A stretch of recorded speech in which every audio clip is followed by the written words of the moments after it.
Hello everyone. Allegra 120 mg tablet के बारे में आज की इस वीडियो में डिटेल में समझेंगे।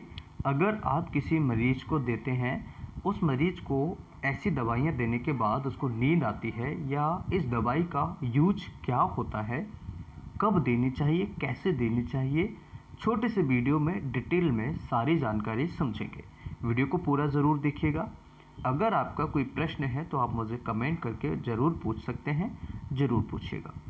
Allegra 120 mg tablet anti inflammatory anti allergic medicine है, यानी कि ये जो मेडिसिन है anti allergy medicine use in the treatment of allergic symptoms such as, यानी कि जैसे कि runny nose, congestion, stiffness, sneezing, itching, swelling, watery eyes. It is also help treat skin allergy with itching, redness और swelling. अब यानी कि देखिए, आप इस वीडियो में मेडिसिन के साथ में इंग्लिश भी सीख रहे हैं, है ना। इंग्लिश का भी आपका एक कोर्स हो रहा है जो कि बहुत इजी तरीके से आप इंग्लिश समझ सकते हैं और सीख सकते हैं। तो ये वीडियो दो तरीके से आपके लिए बेनिफिशियल है। एक तो ऑथेंटिक इन्फॉर्मेशन किसी भी मेडिसिन के बारे में इस चैनल पर आपको मिलता है, दूसरा आपको इंग्लिश में मैं बताता हूँ जिसे मैं हिंदी में ट्रांसलेट करके बताता हूँ, तो आपको हिंदी इंग्लिश दोनों की नॉलेज होने वाली है।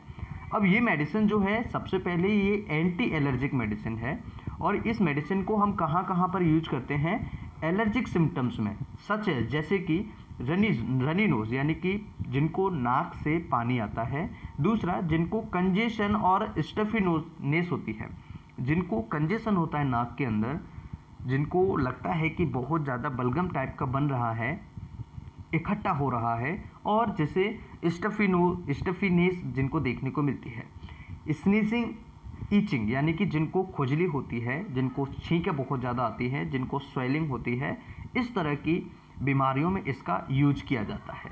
साथ ही ये स्किन एलर्जीज में भी उपयोग होता है, यानी कि जिन मरीजों को स्किन से रिलेटेड कुछ प्रॉब्लम्स होती है, जिनको बहुत ज़्यादा खुजली होती है हाथ पैरों में, जिनको चकत्ते टाइप के आ जाते हैं, उनको भी ये यूज किया जाता है, इस मेडिसिन का यूज करते हैं। इसके कुछ साइड इफ़ेक्ट्स हैं। साइड इफ़ेक्ट्स की अगर हम बात करें तो कुछ कॉमन साइड इफ़ेक्ट्स हैं जो बहुत कम पेशेंट्स में देखने को मिलते हैं और लेकिन मिलते हैं।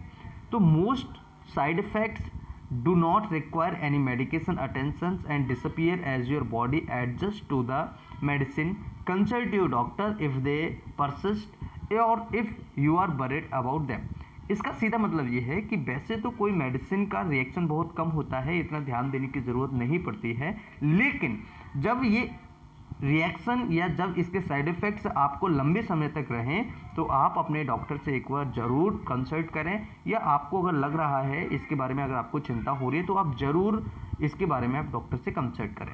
क्या क्या एलर्जिक इसके कुछ साइड इफ़ेक्ट्स हो सकते हैं? सबसे पहला है हेडेक होना, यानी सिर में दर्द होना, ड्राउजीनेस, यानी कि हल्की फुल्की नींद आना, हल्का फुल्का आलस टाइप का रहना, डिजीनेस यानी चक्कर होना, या नोजिया यानी कि उल्टी जैसी इच्छा होना। ये साइड इफ़ेक्ट्स हैं, लेकिन बहुत कम मरीजों में ये देखने को मिलते हैं।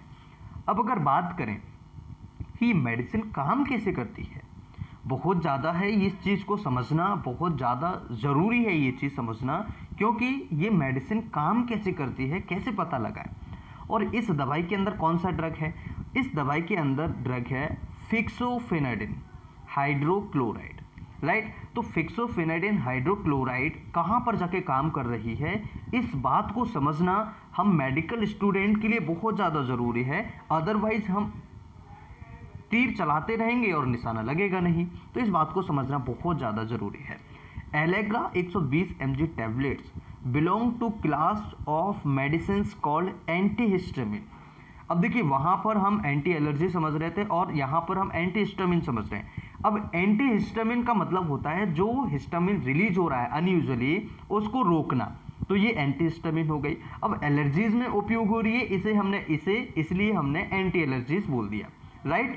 तो it block the release of chemical called histamine, यानी कि ये हिस्टामिन जो रिलीज हो रहा है उसको ब्लॉक कर देता है, which is responsible for causing inflammation.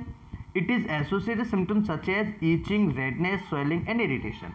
जिसके कारण से जिसकी वजह से हमें ये सारी प्रॉब्लम्स होती है, जैसे कि ईचिंग, रेडनेस होना, स्वेलिंग होना, इरिटेशन होना। तो आपको, मुझे लगता है कि समझ में आ गया होगा कि जो फिक्सोफेनेडिन है इसका उपयोग क्या होता है। इस तरह की और अधिक वीडियोस देखने के लिए हमारे चैनल को जरूर सब्सक्राइब करें और अपने मेडिकल फ्रेंड्स के साथ शेयर करें। धन्यवाद।